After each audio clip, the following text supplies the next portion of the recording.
और हम चाहते हैं मन खोल के कम से कम कह सके जय श्री राम। बहुत हो गया, मर रहे हम इस शहर में।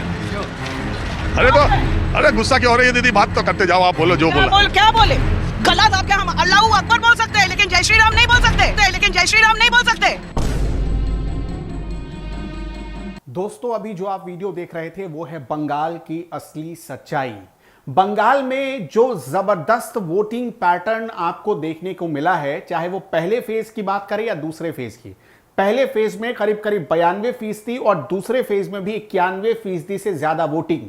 और इन दोनों फेजों में जो जबरदस्त वोटिंग हुई है वो साफ साफ पैटर्न सत्ता के खिलाफ दिख रहा है। और आप जिस महिला को अभी गुस्से में सुन रहे थे कि हमारा गर्दन दबाकर हमें अल्लाह अकबर बुलवाया जाता है, हम कब तक ये सहेंगे, हम खुलकर जय श्री राम बोलना चाहते हैं, ये उस सीट से आई महिला की आह थी जिस सीट पर खुद ममता बनर्जी चुनाव लड़ रही हैं। तो क्या बंगाल का गेम पलट चुका है? क्या ममता बनर्जी इस चुनाव में हारने जा रही हैं? हम आपको एक बार फिर बताते हैं इस वीडियो की सच्चाई। यह वीडियो किसी दूसरे पत्रकार ने नहीं बल्कि न्यूज 24 के जाने माने पत्रकार राजीव रंजन ने अपनी रिपोर्टिंग के दौरान रिकॉर्ड किया है। राजीव रंजन जो कि अपने एक खास प्रोग्राम के लिए जाने जाते हैं और एक अच्छी पत्रकारिता करने के लिए जाने जाते हैं, जब वो ममता बनर्जी के विधानसभा इलाके भवानीपुर में पहुंचे थे और वहां से वोट देकर एक महिला जब निकल रही थी और उन्होंने माइक आगे लगाया, तब उस महिला ने भवानीपुर सीट की पूरी सच्चाई बता दी है। हम आपको भवानीपुर में क्या हो रहा है ये बताएं, उससे पहले एग्जिट पोल के आंकड़े भी दिखा देते हैं। एग्जिट पोल के आंकड़े ऐसे हैं जो ममता बनर्जी को 4 मई की सुबह तक सोने नहीं देंगे।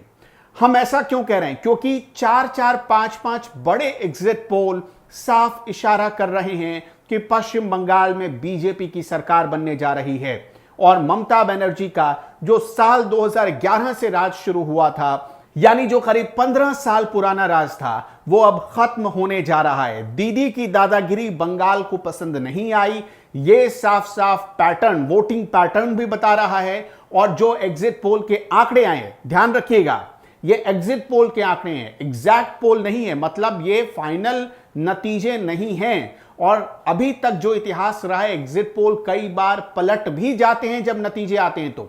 हालांकि 2019 के चुनाव के बाद से खास तौर पर जो एग्जिट पोल या सर्वे करने वाली कंपनियां होती हैं वो बहुत एहतियात बरतती हैं। कई बार तो एग्जिट पोल गलत भी हो गया। हरियाणा चुनाव में, विधानसभा चुनाव में गलत हो गया, दिल्ली चुनाव में एग्जिट पोल गलत हो चुका है। इसलिए एग्जिट पोल पर ज्यादा भरोसा नहीं करना चाहिए। लेकिन एग्जिट पोल कम से कम इतना तो है कि ममता दीदी की धड़कन 4 मई की सुबह तक बढ़ाए रखेगा। अब आपको बताते हैं भवानीपुर सीट का हाल, जहां से खुद ममता बनर्जी लड़ रही थी। यह मत भूलिएगा कि ममता बनर्जी कभी, जहां से शुवेंदु अधिकारी साल 2021 में जिस नंदीग्राम में ममता बनर्जी ने बहुत बड़ा आंदोलन चलाया था, जिस नंदीग्राम में टाटा के खिलाफ आंदोलन चलाकर वो बहुत बड़ी फिगर बन गई थी, बहुत बड़ा चेहरा बन गई थी राजनीति के लिए, वही नंदीग्राम साल 2021 में ममता बनर्जी को नकार चुका है। तो क्या 2026 में अब भवानीपुर भी उन्हें नकार देगा? यह बहुत अहम प्रश्न है, बड़ा सवाल है। इस वक्त एंटी इनकम्बेंसी की मार टीएमसी झेल रही है। मैं भवानीपुर में आज पूरे दिन वोटिंग पैटर्न के दौरान क्या क्या हुआ है उसे आप देखेंगे तो ममता बनर्जी की बौखलाहट आपको साफ नजर आएगी। क्या हुआ? शुवेंदु अधिकारी जब पहुंचे थे वहां पर बूथ का मुआयना करने के लिए, मतलब कि वोटिंग कैसा हो रहा है, वो बीजेपी के लीडर है और लीडर ऑफ ऑपोजिशन भी हैं। तो शुवेंदु अधिकारी जब पहुंचे तो टीएमसी के कार्यकर्ता बौखला गए। अपने इलाके में उनको देखते ही टीएमसी के कार्यकर्ताओं ने शुवेंदु अधिकारी को घेर लिया और ऐसा घेरा कि शुवेंदु अधिकारी आगे आगे चल रहे थे और पीछे पीछे टीएमसी का पूरा मजमा। लग रहा था जैसे वो रोड शो कर रहे हों। टीएमसी के जो कार्यकर्ता थे वो शोर मचा रहे थे, हल्ला कर रहे थे, लेकिन शुवेंदु को इससे कोई फर्क नहीं पड़ा।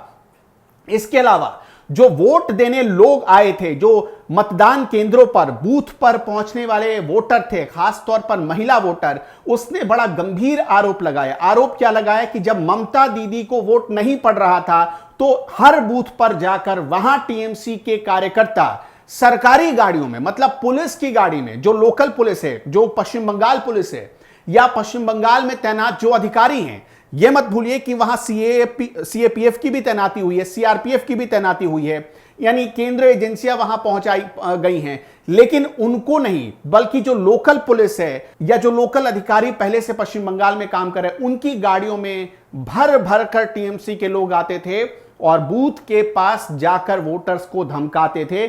ऐसे कई वीडियो आज पूरे दिन सामने आए। एक बार फिर सुनिए कि जो महिला वोट देकर बाहर निकल रही है वो कितनी डरी हुई है, उसकी आवाज से वो डर साफ साफ महसूस हो रहा है, जो ये इशारा कर रहा है कि भाई पश्चिम बंगाल में ममता दीदी के राज में सब कुछ ठीक नहीं है, खास तौर पर हिंदुओं के लिए सब कुछ ठीक नहीं है। मैंने आपको शुरू में ही बताया कि वोटिंग पैटर्न जो सामने आए हैं, जो निकल कर आए हैं, वो वोटिंग पैटर्न तभी खास तौर पर नजर आते हैं जब या तो सत्ता के खिलाफ बहुत ज्यादा नाराजगी हो और दिल खोल कर लोग वोट करते हैं, मतलब बम पर वोट करते हैं, और दूसरी वजह वो तब होती है जब कोई बड़ा परिवर्तन करना होता है या किसी को बहुत बड़ा मैसेज देकर जवाब देना होता है। अभी बंगाल में दो ऐसी चीजें हुई हैं, एक सीएए लागू करने की बात और दूसरे में जो आप देखेंगे एसआईआर। कुछ लोगों का यह मानना है कि एसआईआर में जो ये कुछ वोटर्स के नाम काटे गए हैं, करीब 68 लाख के आसपास, उन वोटर्स के नाम कटने की वजह से आप वोटिंग परसेंटेज में जबरदस्त इजाफा देख रहे हैं। कुछ लोगों का यह भी कहना है कि एसआईआर ने उन्हें परेशान किया और इसलिए बीजेपी से उनकी नाराजगी बढ़ी और उन्होंने 91% से ज्यादा सेकेंड फेज में भी वोटिंग की और करीब करीब 92% के आसपास फर्स्ट फेज में भी उन्होंने वोटिंग की। जो दूसरी बात निकल कर आ रही नागरिकता को लेकर, पश्चिम बंगाल में बहुत सारे ऐसे मुसलमान हैं जिनके ऊपर आरोप है कि वो बांग्लादेशी हैं, बांग्लादेश से अवैध तरीके से वो प्रवास करते हुए आए और पश्चिम बंगाल में उन्हें ममता बनर्जी ने अपना वोटर बना लिया, उन्हें शरण दे दी और उन्हें रहने का ठिकाना मिल गया। ऐसे लोग अब वापस बांग्लादेश या जहां से भी वो आए हों, म्यांमार से आए हों, जाने को तैयार नहीं हैं। ऐसे लोगों को जो ममता बनर्जी की सरकार है वो भेजना भी नहीं चाहती, क्योंकि उसके लिए ये वोट बैंक बन चुके हैं। लेकिन एसआईआर में ऐसे लोगों का नाम कटा, जैसे आपने देखा होगा चुनाव के दरमियान कि मुर्शिदाबाद में जो वहां पर जज गए थे, 7 जज, उनको करीब 14 घंटे तक बंधक बनाकर रखा गया। यानी जो जुडिशियल ऑफिसर्स थे उनको भी बंधक बना लिया गया। ये वही लोग थे जिनके ऊपर आरोप था कि वो अवैध तरीके से भारत में आ रहे हैं, वो बांग्लादेशी हैं, ये वही लोग थे। तो इसका गुस्सा लोगों ने निकाला है। ये दो बातें निकलकर सामने आ रही। एक जो तीसरी बात निकलकर आ रही कि 15 सालों में ममता बनर्जी को जिस वजह से जो वामपंथी सरकार के खिलाफ मेजॉरिटी मिला था, उस चीज को भुला दिया ममता बनर्जी ने, और पश्चिम बंगाल जो एक बहुत बड़ा इंडस्ट्रियल हब हो सकता था, वहां पर डेवलपमेंट का कोई काम नहीं हुआ, बल्कि सिंडिकेट राज वहां पर खड़ा किया गया। यह नाराजगी है। इसलिए आपने देखा होगा कि जो लोग आम दिनों में या फेस्टिवल में, पर्व और त्योहारों में आ नहीं पाते पश्चिम बंगाल, वो भी इस बार ट्रेन पकड़ कर आए, उन्होंने भी वोट किया और पब्लिक में यह भी परसेप्शन बना कि इस बार उन्होंने वोट नहीं दिया तो उनका नाम वोटर लिस्ट से हमेशा के लिए कट जाएगा और वो भारत के नागरिक भी नहीं रहेंगे। इस तरह की एक हवा बनाई गई जिसका अंजाम रहा कि वोटिंग पैटर्न बढ़ा, और यही वोटिंग पैटर्न ममता बनर्जी को कहीं इस बार भी नंदीग्राम के नतीजों जैसा हाल ना कर दे। ममता बनर्जी की सीट से इस महिला की जो आवाज निकली है, उस आवाज के पीछे बहुत गहरा मैसेज है। आपको क्या लगता है, क्या भवानीपुर सीट का हाल भी नंदीग्राम जैसा होगा? क्या भवानीपुर में भी ममता बनर्जी नंदीग्राम की तरह हार जाएंगी? अब एक बात और याद रखिएगा, भवानीपुर में शुवेंदु अधिकारी यानी कि जो कि बीजेपी के बहुत बड़े फायर ब्रांड लीडर बन चुके हैं पश्चिम बंगाल में, और कभी ममता बनर्जी के खासम खास माने जाते थे, राजदार माने जाते थे। उनको एक एक चीज पता है। कहा जाता है कि ममता बनर्जी को नंदीग्राम लाने और वहां से चुनाव लड़वाने का भी आइडिया शुवेंदु अधिकारी का ही था। तो शुवेंदु अधिकारी उनके पॉलिटिकल करियर को आगे ले जाने वाले एक बहुत बड़े चाणक्य रहे हैं पश्चिम बंगाल में। वो शुवेंदु अधिकारी को अपने नंदीग्राम के अलावा बीजेपी ने लगा रखा था भवानीपुर सीट पर भी। तो क्या भवानीपुर सीट का समीकरण बदल चुका है? ममता बनर्जी हार रही हैं। क्या होगा असल नतीजा? आप क्या सोचते हैं? हमें कमेंट बॉक्स में जरूर बताइएगा।